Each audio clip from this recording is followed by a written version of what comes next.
Good afternoon, ladies and gentlemen. Welcome to the 6th episode of On the Road Show. I'm your host, Vedad, and my special guest here today, live from Cattlesburg, Kentucky, Jason Swingle.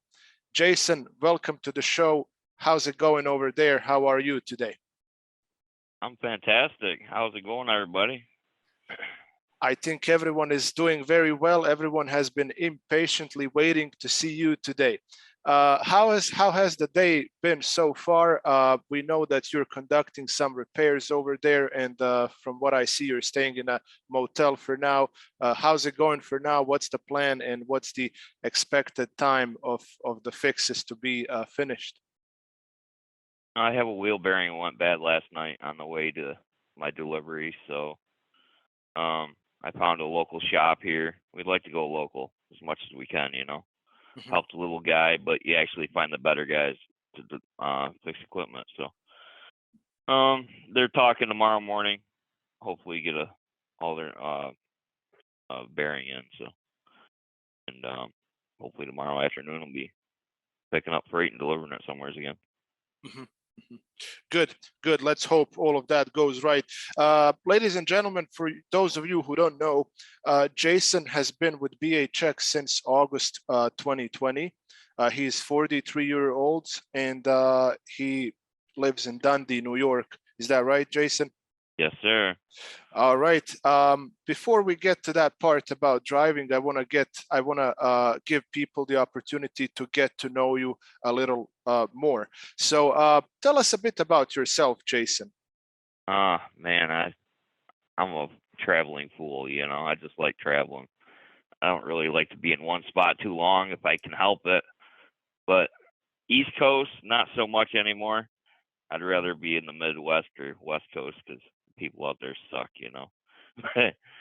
But I've been in the transportation industry since 2001, on and off. But this found its way in my life a couple years ago now. So I have an affinity of driving around. But as for hobbies, I like watching NASCAR racing. You can run around with a wheelbarrow, and I'll still watch it, But oh yeah, I don't mind hunting and fishing and going out in nature and relaxing.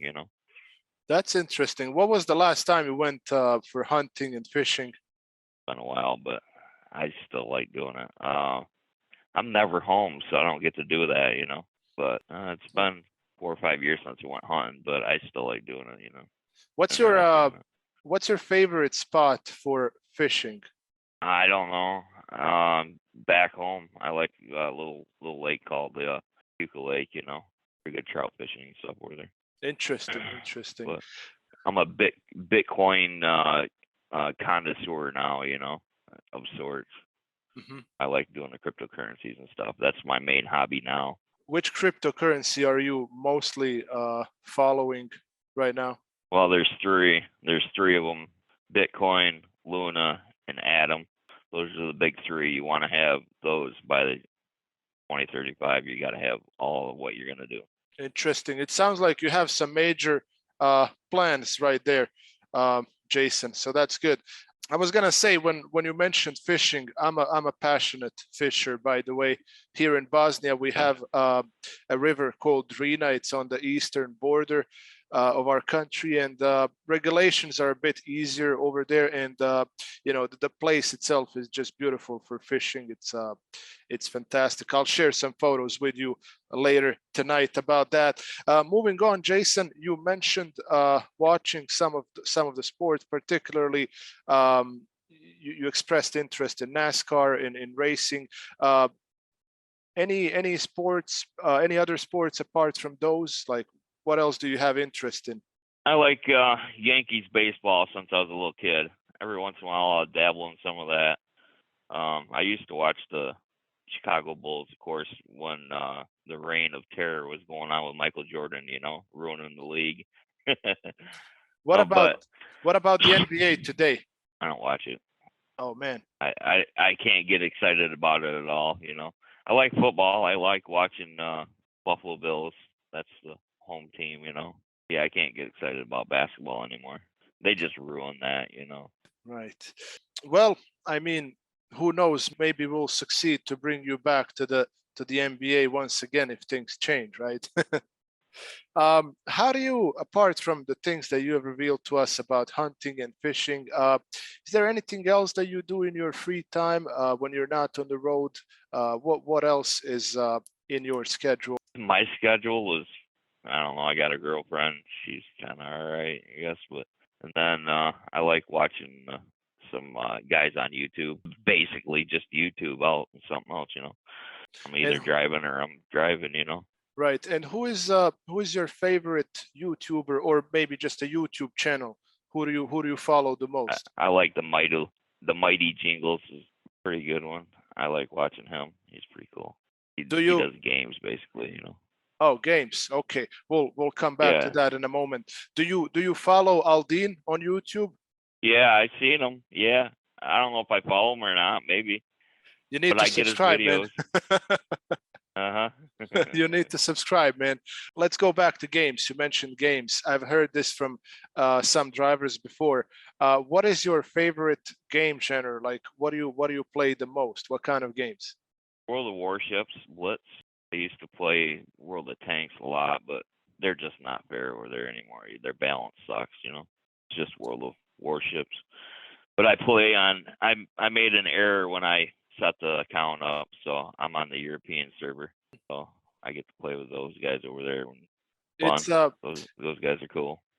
it's there is an interesting thing when Americans play with Europeans on their server, and the other way around. They tend to attack each other when they sleep, right? I attack all of them. That's one of the common strategies when Europeans and Americans mix on the same server. It seems like you have a lot of interest for military games right there. That's what I see in all of the examples you mentioned. Yep. I Good, don't have good. an affinity for the military, but I just like playing it. It's just fun. You got any interest Connecting in the dots. survival games by any chance? I had I can't remember what the heck that other one's, a shooter game, but I like playing shooter games too. Some racing. It's kind of hard on the phone, but don't have a controller just like would a Xbox or something like that. But that's the only thing. It doesn't make it real to me. So Of course. I've heard from some drivers before they love survival games, especially on the phones, because it's kind of convenient to play those on the phone. So I was wondering maybe you have the same interest.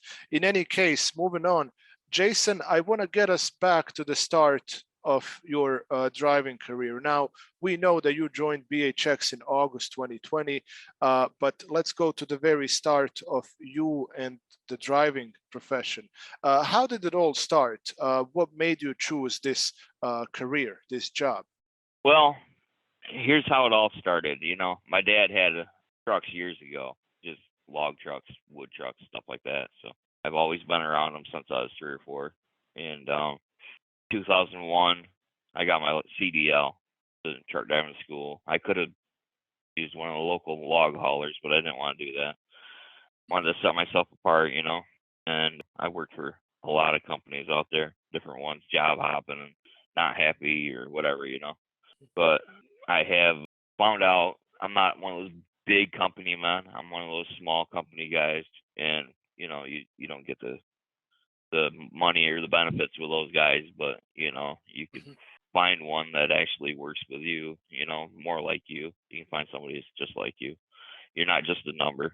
So I Right. like it personable. Right. Of course, that plays a big role in it. I assume, since you mentioned your past experiences, I assume you did not just have experience with sprinter vans. You drove other types of cargo vehicles before, right? I've done tank, I've done 53-foot box, 48-foot box, reefers, refrigerated trailers, flatbeds. I've done a lot of different things, dump trucks. I worked for New York State once upon a time for 2 seasons, plowing snow in the wintertime, believe it or not. Right. So I have a little bit of, wide range of experiences.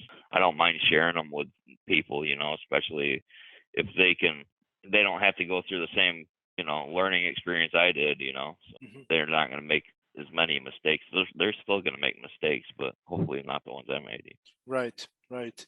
I mean, not every episode in our life is going to be brilliant, but from every episode we get some lessons learned, or we get some experience. So every experience and lesson is worth gold.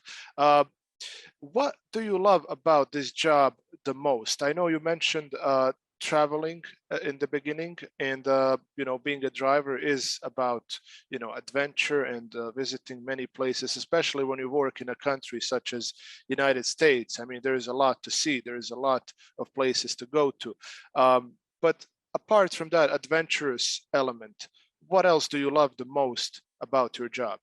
I like the service industry. I like the service that it provides.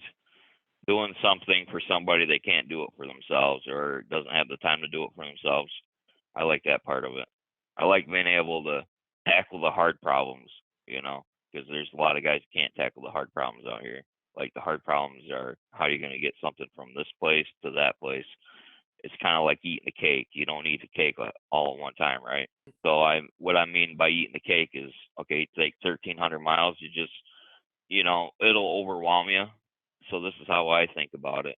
If I'm gonna pick up a load, it's just gonna be from fuel stop to fuel stop. That's how I break it down. That's how I can. I figure it out in my mind, because 1,300 miles all at once will overwhelm you. So you just have to break it down little pieces. Makes sense.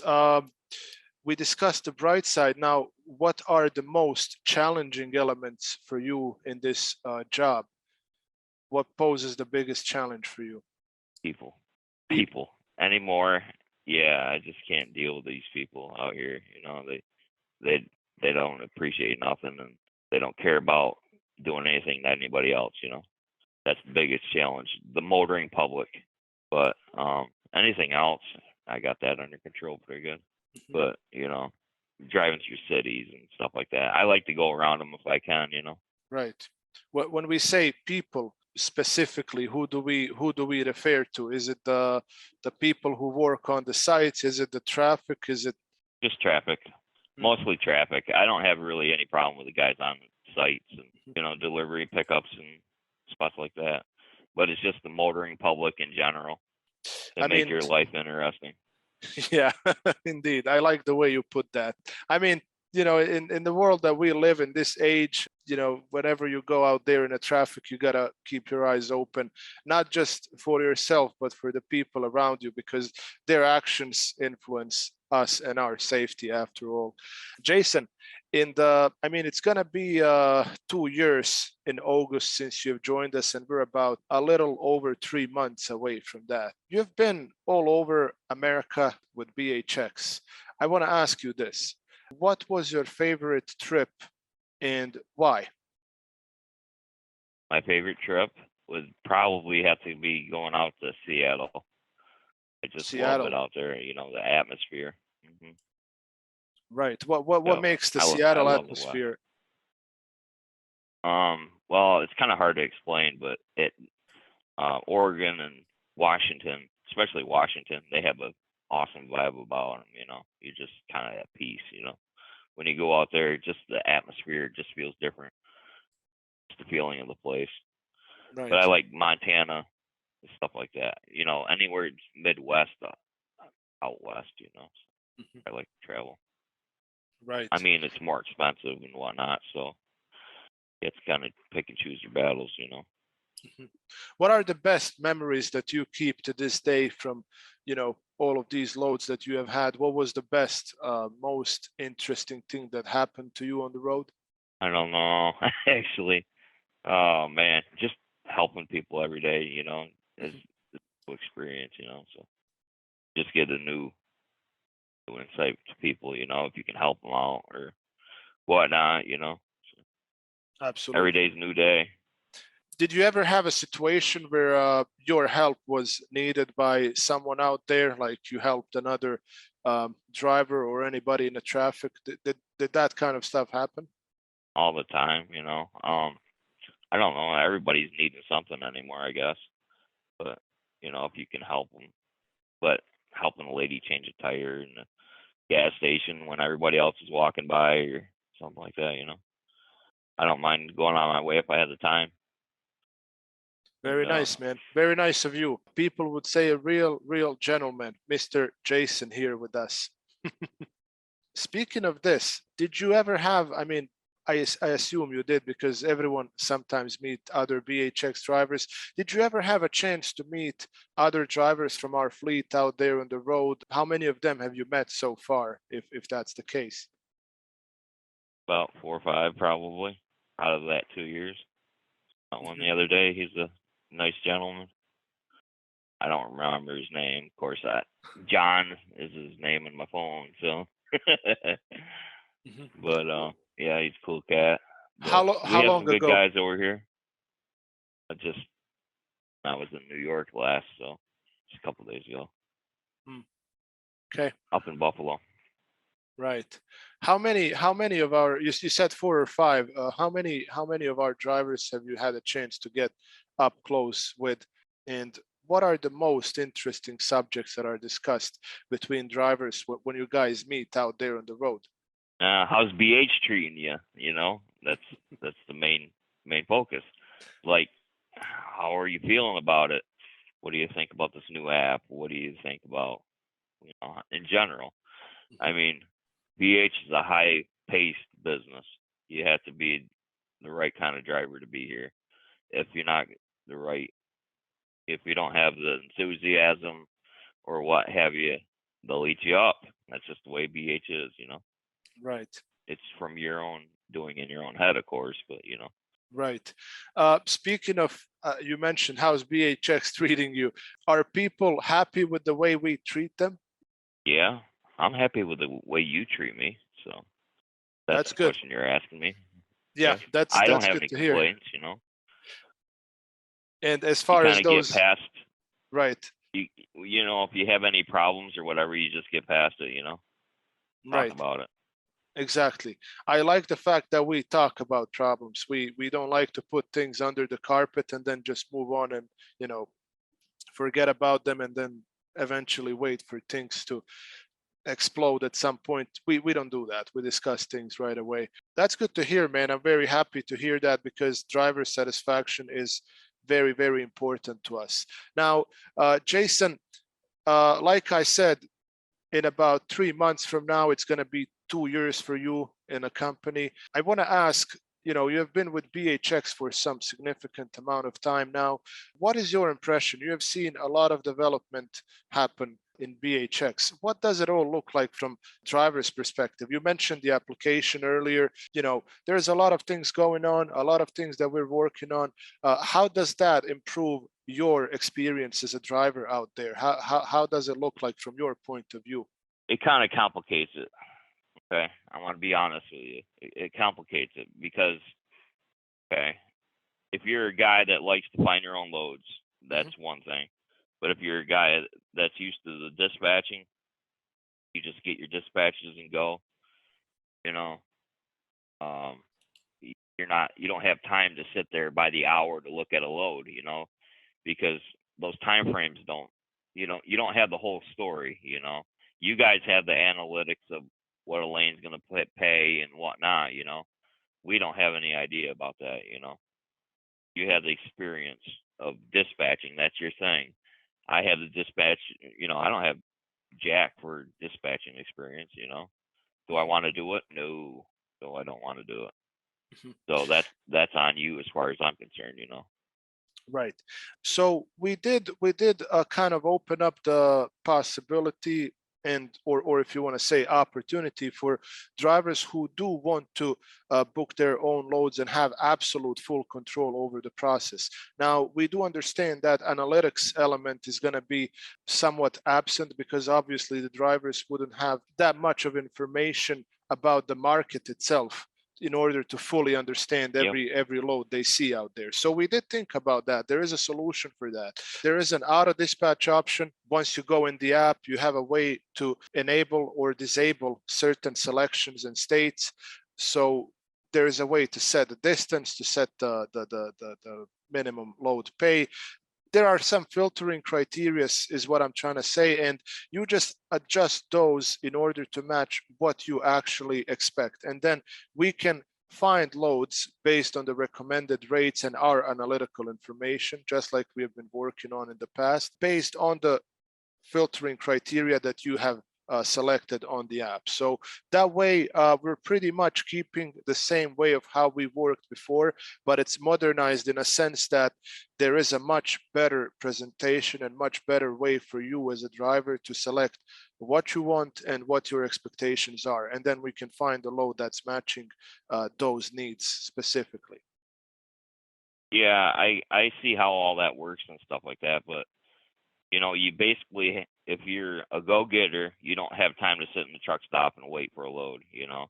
You're recuperating after a long run. The last thing you want to do is like, oh, I'm gonna think about getting the next load because you just did 1,200 miles overnight or what have you. 800 miles. So you have to basically set it and forget it. So. Right. Yeah, I mean the market is very alive. So I mean, you will notice with the time how frequently the offer alerts arrive, and certainly there are some slow parts, particularly the weekend or the late night hours.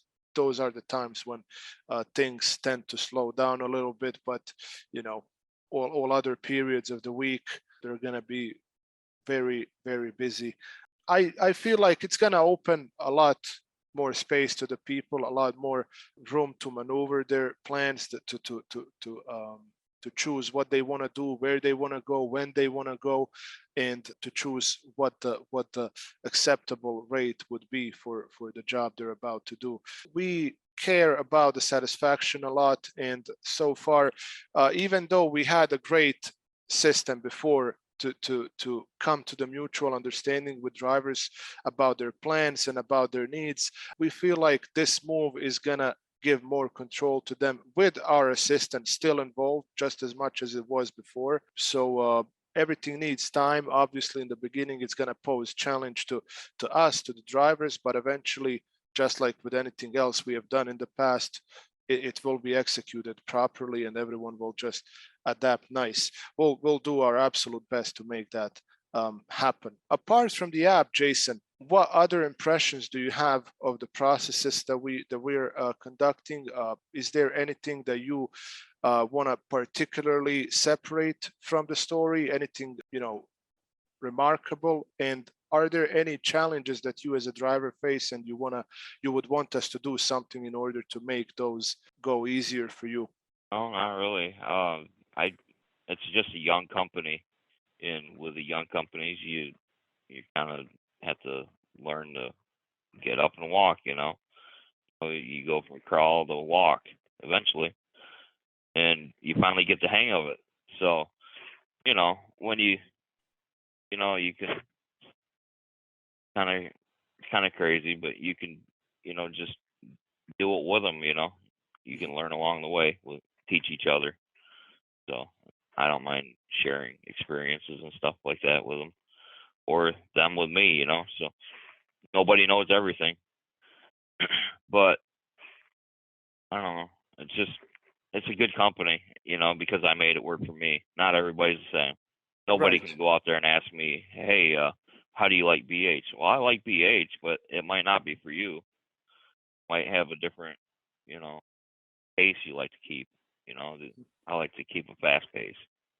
Right, right. Speaking of that fitting, just like you said, what's good for you may not exactly be good for everyone else out there. But let's talk about those positive sides when it comes to BHX. What would you consider to be the most advantageous factors for a driver like you who works for BHX? What are the biggest, most attracting advantages of working for BHX from your point of view? Well, when everybody else is sitting in the truck stop, I'm not. And you're not bashful about asking for the money, even in a slow time. So you have something there, and a lot of companies aren't taking advantage of that as far as I can see. And you're willing to step out there and put your reputation on the line because we all give you the reputation and you earned your own reputation. So we all have a reputation from this. And for the guys that don't make their, when you're in this industry, you have to act like it's the only thing in your life, you know. You have to be so supportive of everything. Everything has to stop for transportation. Just the way transportation is, they'll eat a guy up. So you're either transportation guy or you're not, you know. Right. Can't just have other hobbies and stuff like that that come with it, because it's not the way this place is set up. You have to put 100% of focus in it. And then on that, when you put your focus in on it, you got to see every contract through, you know. You can't say, well, I'm going to be late, you know, who cares? Nobody cares, you know. So it's not so, you know, because somebody Right. needs their product. And especially in this time sensitive industry. So you got to do your best to get it there on time, before time, hopefully, you know. So While still nobody takes making it serious sure, anymore.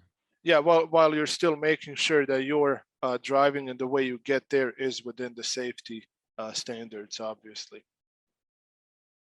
Yep. Exactly. We mentioned the accountability right there, getting the product to its place within a reasonable time frame. Jason, as a driver who has had a remarkable on-time performance and overall good results when it comes to safety standards, how, like, what is your strategy in making all of that happen? What kind of driving techniques do you apply in order to be a fully compliant driver and getting your loads to their destinations on time? I like to keep it within, you know, 5-6 miles over, you know, if I go over the speed limit. But sometimes anymore, you know, these states are crazy, you know. You never know. They don't put any speed signs out most generally now. So you're always guessing. You have to look down at the stupid phone or whatever you use for the GPS, because you never know. You're going through these towns and speed changes, but you know, but to be safe, you have to learn how to look forward, you know, what's always ahead of you, what's always around you. Pre Got to pre-planning. manage the way out. Well, that's bigger than pre-planning. You know, they had this thing called, you know, look forward and you know, the safety system. There's a safety Smith system, they call it. You might well look it up. You know, it's called the Smith system. You're always looking forward. You're always trying to find a way out, you know, or keep your way out, because you never know. Just things happen out here, especially with cars and the way we got these new generic truck drivers and stuff like that. This new generation. Right. So We have a great number of drivers. Since you mentioned this, they pretty much take a look into these things before they get somewhere. Before they get going, they check about the weather that's up ahead. They check about the speed limits, the density of the traffic. mhm. Are these things playing part in your pre-trip preparations as well? Yeah, sometimes you don't get the, you know, you don't have the time, so you basically have to plan on the fly. You know, it just happens in my life, but it all works out at the end of it. Right. I have to participate in fate more than anything, you know, and I'm not scared. Right. That's important. Now, being a driver, it's not an easy job. It poses so many difficulties, so many challenges, and not everybody can do that. Now, we have a dispatch team which operates 24/7, and I like to ask people, how helpful is our dispatch team to you when you're in need of assistance? You're right on the ball, you know, within reason, you know. So when you have more than 5 guys, you know, you have more than one guy to look after. They always have something to look after, so you can't expect it to be instantaneous. But you guys are pretty helpful. I have no complaints, you know. Really, overall, I like the experience, Good, like the way good, you guys handle things. good. Particularly when you were someone who joined us fresh, how did the role of dispatch help your adaptation and learning process? It was a learning experience on my end, because you know, you don't, if you haven't dealt with Selectus or something like that. I was making stupid little mistakes and whatnot, you know. But you come around eventually, you know. You figure things out. you guys helped me do that. So, you know, you might not have been as patient as, you know, I would have been, but, you know, you guys are patient enough. Good to hear. Good to hear that you're happy with what we're doing so far. Obviously, we welcome feedback at any time. So if you ever recognize that there is something that we could improve on and improve your experience in dealing with us, feel free to let us know. Jason, we're gonna wrap this up with something very special. A lot of people in BHX, and by saying this, I refer to the management, to the dispatch team, to the drivers, their friends and families. They're going to see this video and their attention right now is on you. So I want to ask you, what is your message for the entire BHX universe out there? Well, times are going to get interesting out here. So just keep it up, you know, do your best, and we're all in this together, you know. So appreciate you spending time with me, really, because I spend all my time out here. You guys are basically the family, so family outside the family. Gotta keep it strong together, right? Yep. That's right. Anyways, Jason, thank you very much for that amazing message. Thank you for joining us in the 6th episode of On the Road Show today, live from Cattlesburg, Kentucky. Ladies and gentlemen, thank you for joining us as well. We wish you a fantastic and successful week ahead, and I look forward to meeting you all next week again. Until then, stay safe and have a great time.